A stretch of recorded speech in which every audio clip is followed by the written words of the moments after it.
Salam, selamat pagi. Kita akan masuk dalam renungan harian. Mari kita berdoa. Urapi hati dan pikiran kami ketika kami hendak membaca dan merenungkan firman-Mu. Di dalam nama Tuhan Yesus Kristus kami berdoa. Amin.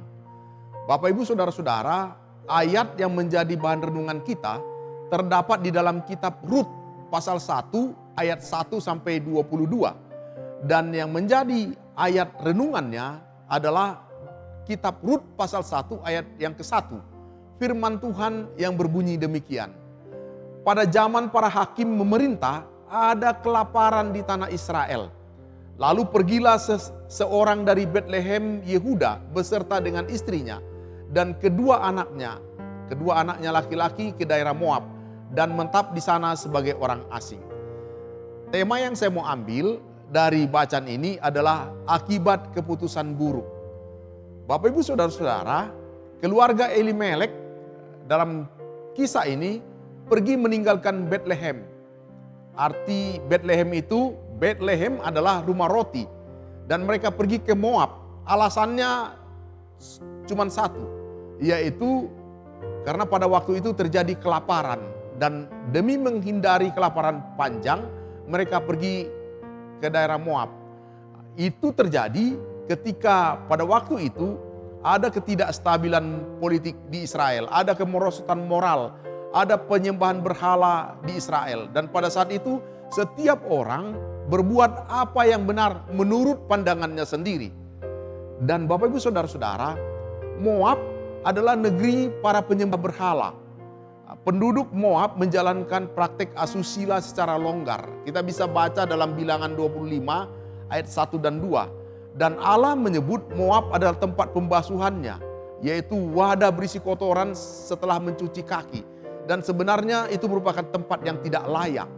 Sebuah penghinaan di dalam Mazmur 60 ayat 10 atau Mazmur 108 ayat yang ke-10. Tetapi ternyata Bapak Ibu kesanalah keluarga Moab pergi berimigrasi untuk mencari penghidupan. Dan mereka tinggal kurang lebih 10 tahun. Dan bukan hanya itu saja. Kita bisa lihat kedua putra mereka menikah dengan perempuan Moab.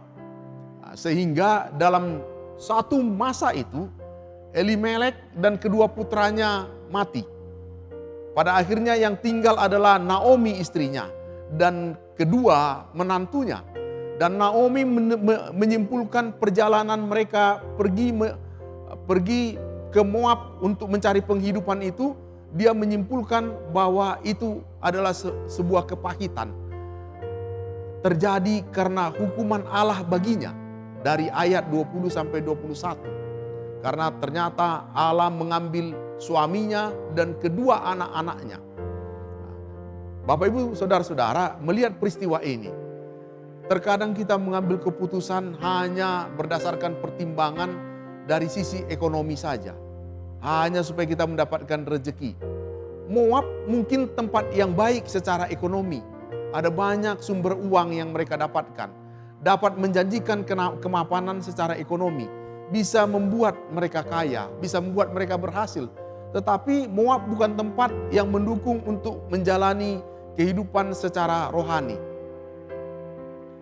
Bukan tempat untuk menjalani hidup yang berkenan kepada Tuhan. Bukan tempat untuk bisa membuat kita bertumbuh di dalam iman. Bukan tempat untuk kita bisa beribadah dan mengenal Tuhan lebih dekat. Dan tempat itu justru menjadi ancaman terhadap iman kita kepada Tuhan. Tetapi dari peristiwa ini, syukurlah Naomi tetap memelihara imannya. Bahkan dari kisah ini kita bisa melihat melalui Rut menantunya. Akhirnya percaya kepada Allah Israel. Dan nantinya dari Rut ini menjadi nenek moyang Raja Daud. Bahkan dari keturunannya lah terlahir Yesus Kristus. Syukur bagi Tuhan, bahkan di saat kita mengambil keputusan yang buruk, ternyata Allah tidak meninggalkan kita. Allah tetap bekerja untuk kebaikan kita. Asal kita mau kembali, berpaut, beriman kepada Tuhan. Bahkan di balik keputusan yang buruk pun yang kita perbuat, Allah tetap dapat berkarya, menunjukkan rahmat-Nya, kasih-Nya kepada kita, seperti yang Dia tunjukkan kepada Rut. Demikian firman Tuhan. Mari kita berdoa. firman-Mu yang sudah mengingatkan kepada kami. Seringkali kami mengambil keputusan hanya berdasarkan kebutuhan kami saja. Biarlah kami boleh belajar melalui kisah Rut. Sertai dan tuntun kami, di dalam nama Tuhan Yesus Kristus kami berdoa. Amin.